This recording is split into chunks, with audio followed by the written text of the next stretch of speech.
அடுத்தபடியாக இயக்குனர் திரு ரத்னகுமார் அவர்களை பேச அழைக்கின்றோம்.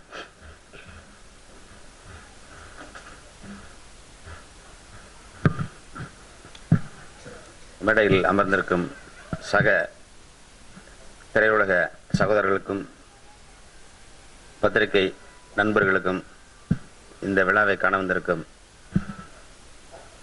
ஆடியன்ஸுக்கும் என்னுடைய முதலில் வணக்கத்தை தெரிவித்துக் கொள்கிறேன். பொதுவாக இந்த ஃபங்க்ஷன்ஸ் ரொட்டீனாக எத்தனையோ ஃபங்க்ஷன் பார்த்துருப்பாங்க, புரஸ்காரங்களும் டிவியில் நிறையா பார்த்துருப்பாங்க. படங்களை பற்றியும் இயக்குநர்களை பற்றியும் இசையாளர்களை பற்றி நிறையா பேசிகிட்டே இருப்போம். அது ரொட்டீன் ஆயிடுச்சு. அது வாழ்த்துக்கள், வரவேற்புகள், எதிர்பார்ப்புகள் இதெல்லாம் மீறி இப்படி சினிமா போயிட்டுருக்கு. ஆனால் அது ஒரு சினிமா. நான் உங்களுக்கு எதாவது புதுசாக சொல்ல நினச்சேன். அது சிம்பிள் சொல்கிறதுன்னா, சப்போஸ் இந்த படத்தினுடைய இயக்குனர் வசந்தகுமார் எல்லோரும் பாராட்டுவோம். இன்னும் கஷ்டம்தான் சினிமாவில் ஸ்ட்ரகிள் பண்ணி வர்றது. பாராட்டுறதுக்கு முன்னாடி அவருடைய கடந்த வந்த பாதைகள் மிக கொடுமையானது. சினிமாவில் வெற்றி பெற்றவர்கள் மட்டுமே வெளியே தெரிகிறார்கள். வெற்றி தெரியாத முகங்கள் எங்கேயோ போராடி கொண்டு, தவித்து கொண்டு, ஏங்கிக் கொண்டு இன்னும் சுற்றி வந்து கொண்டு தான் இருக்கிறார்கள். முந்தையாவது கோடம்பாக்கம் பெரிய ஏரியாவாக இருக்கும், இப்போ ரொம்ப சின்னதாகிடுச்சு. மெட்ராஸை சிரிச்சாச்சு, உலகமே சிரிச்சாயிடுச்சு. பட் இந்த காலகட்டங்களில் ஒரு இளையராஜா என்ற ஒரு மாபெரும் ஞானியும் தாண்டி போயிட்டார். அவர் அடுத்த ஒரு நிலை, சித்தர் நிலைகள் வாழ்ந்து கொண்டு இருக்கும் ஒரு மாபெரும் இசை மேதை. அதில் உங்களுக்கு எந்த மாற்று கருத்து இருக்காதுன்றது எல்லோருக்கும் நல்ல தெரிஞ்ச விஷயம். அப்படிப்பட்ட ஒரு மனிதனின் இதயத்தில் இடம் பிடிப்பது என்பதும் அவர் நமது படத்தில் இசைப்பது என்பதுதான் இன்றைய இளைஞருடைய வாழ்க்கையின் ஒரு முறையாவது தொற்ற வேண்டும் ஆசைப்படுவார்கள். அப்படி பார்க்கும்போது அவர் மனசில் இடம் பிடிச்சாரு மட்டும் தான் நான் சொல்ல வரேன் உங்களுக்கு. மற்றபடி அவர் இளையராஜா மியூசிக் போட்டுருக்காரு எல்லாருக்கும் தெரியும். எத்தனையோ போட்டு முடிச்சுட்டார். அவர் வாழ்ந்த பீஷ்மர், வெள்ளை யானை. அதில் ஏறி சவாரி பண்ணதை விட அதோடு சேர்ந்து வாழ்வது என்பது மிக சுவையான ஒரு காலம். வசந்தகுமார் வாழ்க்கையில் அந்த பலனை பெற்று விட்டார். அவர் கடந்து வந்த காலங்கள் அதை தாண்டிட்டார். வசந்தகுமார் என்ன சொன்ன, நானும் பாராஜாட இருந்துட்டேன்.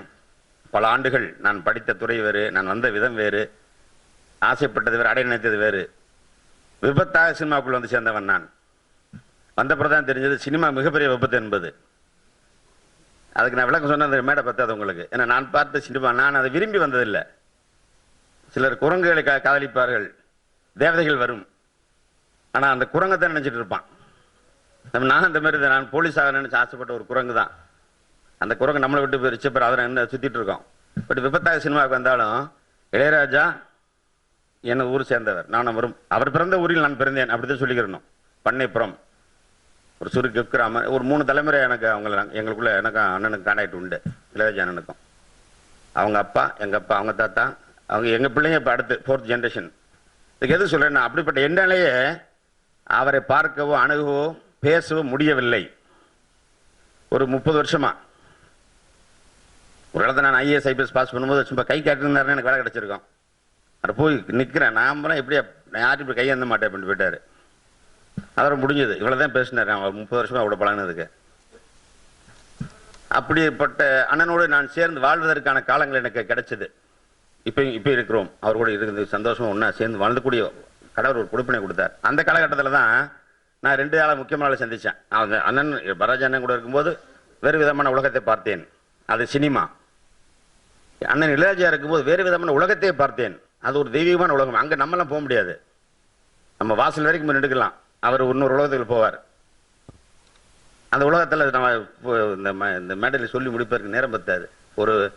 ஒரு இறை உலகம், இறைவனை பார்ப்பது போன்று, இறைவனுக்கு வெளியின்று சபிப்பு நாம் ஜெயிப்பது போன்றது. அப்படி ஒரு ஒரு ட்ரீம் வேர்ல்டு அது.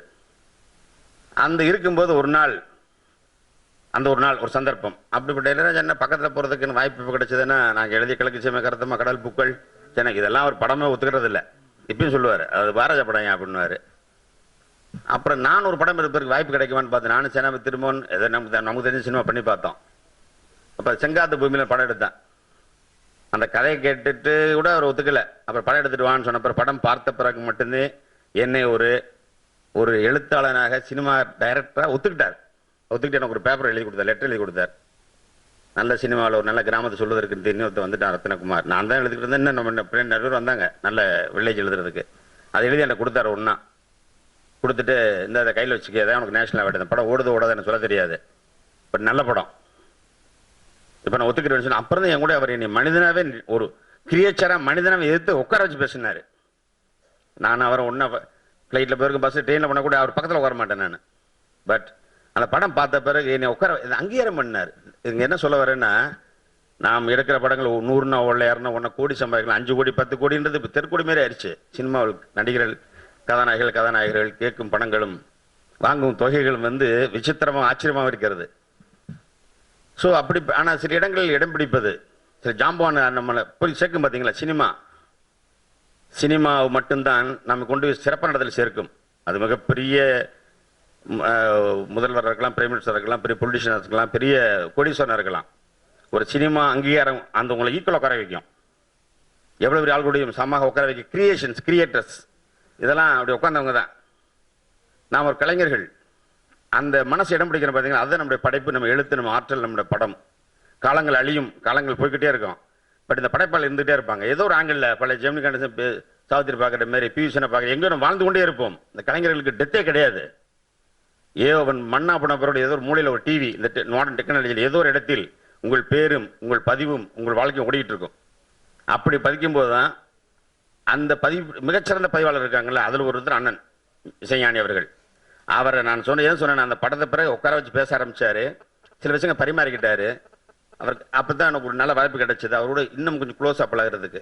அந்த காலகட்டங்களில் ஒரு நாள் நான் எங்கள் ஊர் பண்ணைப்புறத்தில் இருந்தேன், நானே அங்கே இருந்தார். நான் அவர் ஒரு பள்ளிக்கூடம் விலக நாங்கள் சேர்ந்து போயிருந்தோம். அப்போ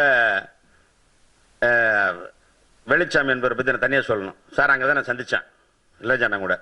அவர் ஒரு மிகப்பெரிய பில்டர், உலகம் முழுதும் வானளாவிய கட்டணம் கட்ட கொண்டிருக்க ஒரு கட்டிட கலைஞர், ஒரு கான்ட்ராக்டர், அதாவது அவரோட ப்ரொஃபஷன், தொழில், எத்திக்ஸ் எல்லாமே அவர் தான். அவர் கூட சகோதரர் வசந்தகுமார் வந்திருந்தார். அப்போ எனக்கு பெருசாக தெரியாது, அறிவும் அவ்வளோ அங்கே ஆகுது, முடிஞ்சது, சந்தித்தோம், பார்த்தோம். வேற ஒரு ப்ராஜெக்ட் வந்திருந்தாங்க, பேசி முடிஞ்சது. திருப்பி நாங்கள் சென்னைக்கு வந்தோம். சென்னைக்கு வந்து கம்போசிங் ரூமில் பார்க்கும்போது வசந்தகுமார் உட்காந்துருக்காரு கீழே, அண்ணன் கம்போஸ் பண்ணிட்டு இருந்த ரூமில்.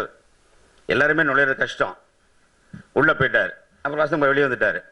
நான் உள்ளே போன சொன்னார், யாருன்னு கேட்டேன். ஒரு புது படம் பண்ணியிருக்கான், ஏன் நல்லா பண்ணியிருக்கான், ஏன் மியூசிக் பண்ண கம்போஸ் பண்ணிட்டு இருக்கேன்னாரு. அப்புறம் இல்லை, அப்பெல்லாம் படம் ஒத்துக்க மாட்டேங்கிறாரு. அவர் ஒத்துக்கிற மனநிலையில் இல்லை கொஞ்சம் நாளாக, சமீப காலங்களில்.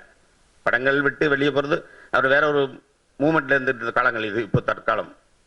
அப்போ சொன்னார், பையன் திடீர்னு வந்தான், ஏன் ஒரு படம் பண்ண சொன்னா. ஏன்னா அவரை பார்க்க நிறைய பேர் வந்துகிட்டே இருப்பாங்க, படம் பண்ணணும் ஒரு ஆசை சார், உங்களோட வச்சு ட்ரை பண்ணணும் சார், வந்துகிட்டே இருப்பாங்க. அப்போ சொன்னார், இந்த பையன் வந்தான், ஏன் படம் எனக்கு அசர் மனசில் இந்த ரூமில். அவர் சொல்லுவார், அந்த ரூமில் நீங்கள் போயிருந்தே சருக்கு மட்டும் வாய்ப்பு கிடச்சிருக்கு போகிறதுக்கு, பிரசாதத்தில் அண்ணோட ரூமில். அங்கே அவர் சொல்லுவார், டோர் திறந்து கால் வச்சோன்னு எனக்கு ஒரு வைப்ரேஷன் தெரியும், யார் வந்தாலும் சிலர் பிடிக்கும், சிலர் பிடிக்கிற, அப்படியே அனுப்பிடுவேன் வெளியே. உள்ளே விட மாட்டானுங்க, ஸ்டுடியோக்குள்ளேயே சுபையா உள்ள விட மாட்டான்.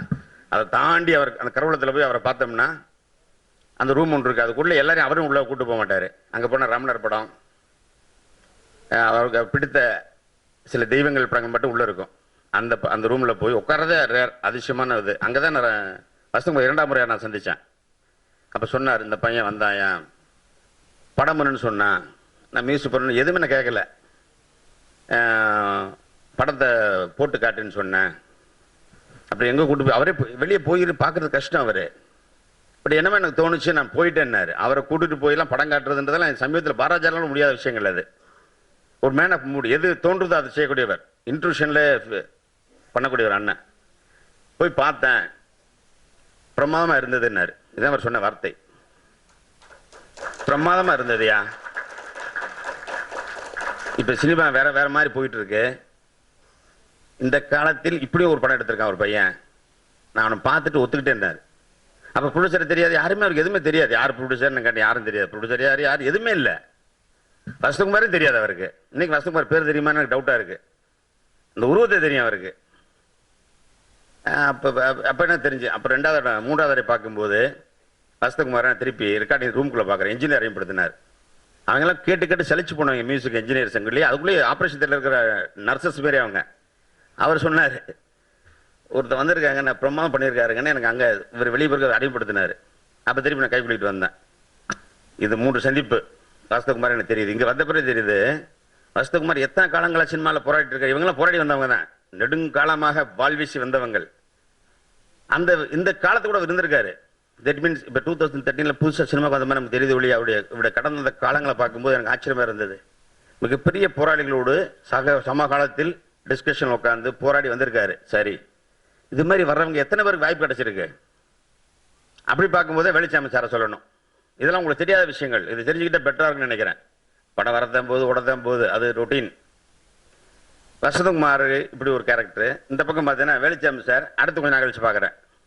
இளையராஜா சார் வீட்டில் இளையராஜா சாரோட மிகப்பெரிய ஒரு ப்ராஜெக்ட், ட்ரீம் ப்ராஜெக்ட்டுக்கு, நாட் இன் சினிமா, சமூக சேவைக்கான இளையராஜா செய்யக்கூடிய மிகப்பெரிய ஒரு ட்ரீம் ப்ராஜெக்ட்டுக்கு அடிக்கல்லாம் இருக்க போறவர் இந்த வேலுச்சாமி சார்.